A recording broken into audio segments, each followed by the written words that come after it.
Hey guys, so welcome back to Real Talk.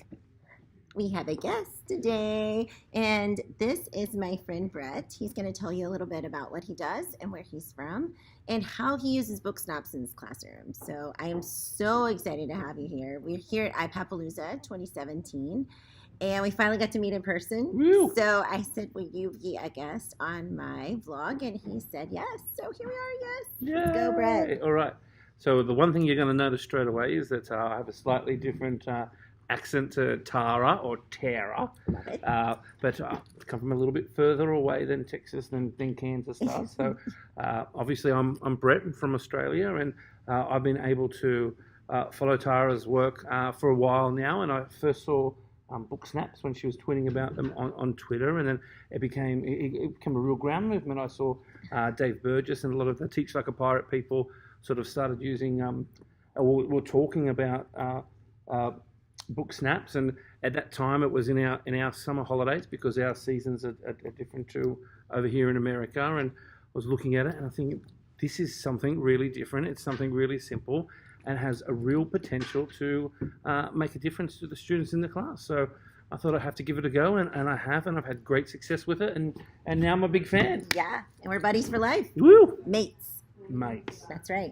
So, Brett, tell me a little bit about the school and the population of your school, and then how you use BookSnaps to enhance comprehension in class. Okay, so my school is an all-girls school in Sydney, Australia.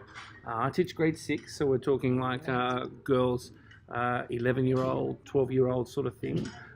We stream girls to ability in reading groups. So I've got a group that I particularly need to work on their comprehension with and develop their comprehension skills, and I've been looking for a lot of ways to deepen their ability in that particular area, and BookSnaps has been one way that I can actually get them to connect with their text, really break open the text and grab those key words and the language there. And we often talk about the powerful language that's coming through in the text, and then they can justify why they're picking those particular things. And then in the usual way, like a lot of people, then connect with that with hashtags and emojis and whatnot. Yeah. Awesome. So in your class, you've started using BookSnaps. Yeah. So and you just kind of shared with us how you do that. Mm-hmm. But the other day you were talking about when they don't have a device, that doesn't mean that they are out of luck. That's right. So we've always got to be problem solvers and scenario finders and solution finders. So in my school, we're not at that age able to use Snapchat, so look for a workaround. So what I allow my girls to do is get the book, the page that they want, and they go and photocopy that page, and then they use highlighter and they actually physically highlight the section that they want, and they physically draw on that page, and they will literally print out emojis and print out their own bit emojis and do old school cut and paste, like actually cut out and actually paste on. And then they get their physical finished product, and they'll usually take a picture of that. We share it with our online portfolio through Seesaw, so the parents can see it. I can monitor it, and they can reflect on the work that's there as well. I absolutely love this story just because the whole science behind BookSnaps is that you're engaging both hemispheres of your brain. So you're engaging the left hemisphere, which is part of comprehension and understanding and meaning. And then you're engaging the right hemisphere when you recreate that visualization, that imagery that's happening in your mind when you're reading. And it doesn't matter that they don't have a device. They're still doing the same thing. And they're still making this connection, this personal connection, and then this recreation of this visualization that's happening in their mind. And so how have you noticed your students retaining what they've read? Like, do you have any measurable data, or what is it that you've noticed as far as retention? No, well, so what we're able to do now, so we talk a lot, particularly in Australia, we look at, when we're talking comprehension, we look at text to self connections, text to world connections, and we're trying to find, and text to text, text to other text. So what this allows us to do is actually have that text to self. So we're able to connect that text, and students are able to connect with it. and then you can facilitate that by, well, what other texts are similar to this? So we got this text to text connection as well, because we do the BookSnap. What I will do is I'll have our novel that we're working on, and then I might have similar poetry or other examples.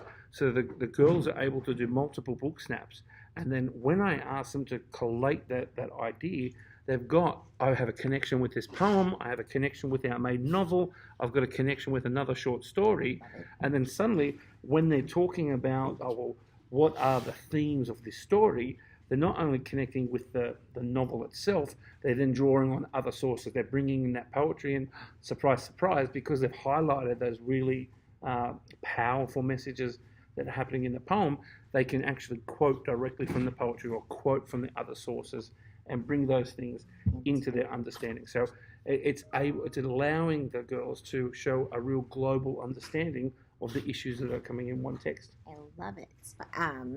So you told us about how if they don't have a device, then how they improvise, and they still are performing the same strategy to retain the information, recreating a visual digital representation is what I like to call it.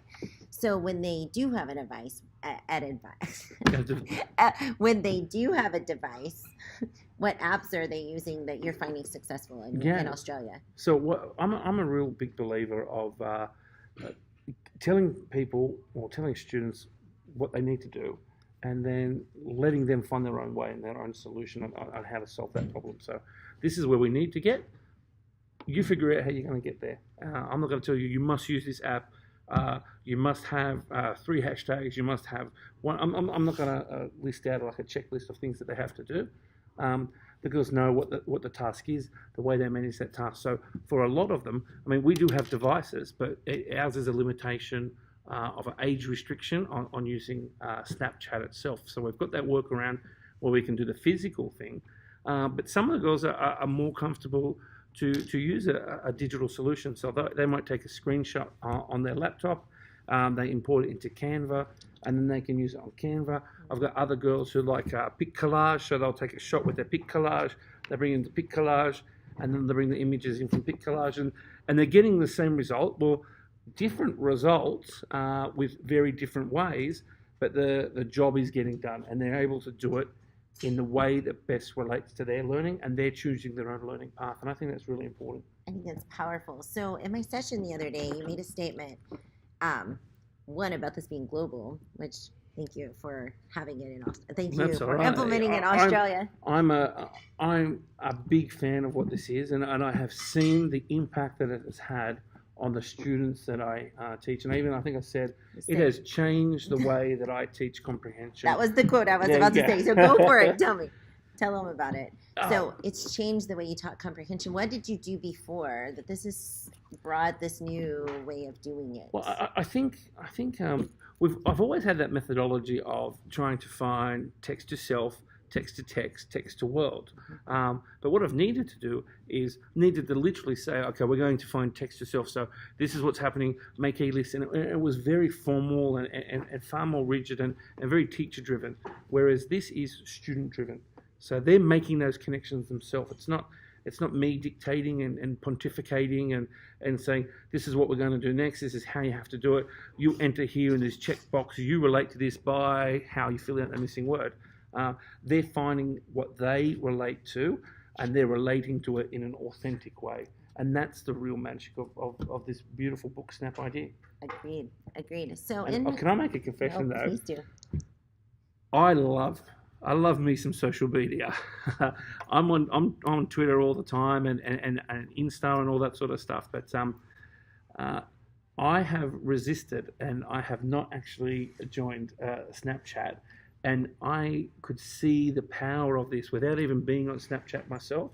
I saw the power of this, and I only actually set up a Snapchat account well after making BookSnaps, and it was only because I could see the power of this personal interconnection with what you're doing. So I'm so proud of you. Yeah. I've made the plunge. Dive in. Just join them, right? But do you know what? It is genuinely, without being silly, it's genuinely a powerful learning tool. You don't have to be on social media to do it. I literally was not using Snapchat but I was still using the concept and the principle behind this BookSnap idea, and it was a real winner for my classroom. Awesome. So another thing that I feel like is common thread with BookSnaps when I talk to educators, they talk about what you just said, is that it's helped enhance the building of relationships with students. We know that relationship building is the key to everything we do in life, right? Yeah. If you can't connect to someone, like instantly we're like fast friends, right? Yeah. But if you can't connect BFFs. yep. If you can't connect, then it's really hard to relate. And same with teachers. There are sometimes like you just can't connect to the students, but sometimes peeking into their minds with the BookSnaps. Do you feel like it's helped enhance like building relationships? And you're like, wow, I can tell they like this a little more. The whole personalization of the approach. So it's not like a cookie cutter response, and I think that's what I was trying to say. That's how I've changed it. With previously, like if I was doing our text to self or text to text connections. It was a real methodical sort of approach, whereas this is a far more individualized approach. So you're getting to see the workings of their mind. Exactly. Well, thank you so much for joining. Is there anything else you want to share? No, just say well done. Thank you very much. Thank you. You're awesome. So thank you for joining Real Talk. We really appreciate it. So BookSnaps are global. Woo! And we are so excited. If you have stories that you would like to share, please comment below. And we'll be looking forward to seeing more BookSnaps from us, the Aussies. Yeah. See you all online. Thank you. Bye. I forgot my question. That's okay. We just No, I have sorry. You can trim that part. Yeah, totally. With it, can I say you've got to check it out? It's about I'm just gonna have to say that again because I got the big mouthful of Coke and I was all gassy. You're like, I was trying to do the most. I do this all the time. I'm like, oh, what was I talking about?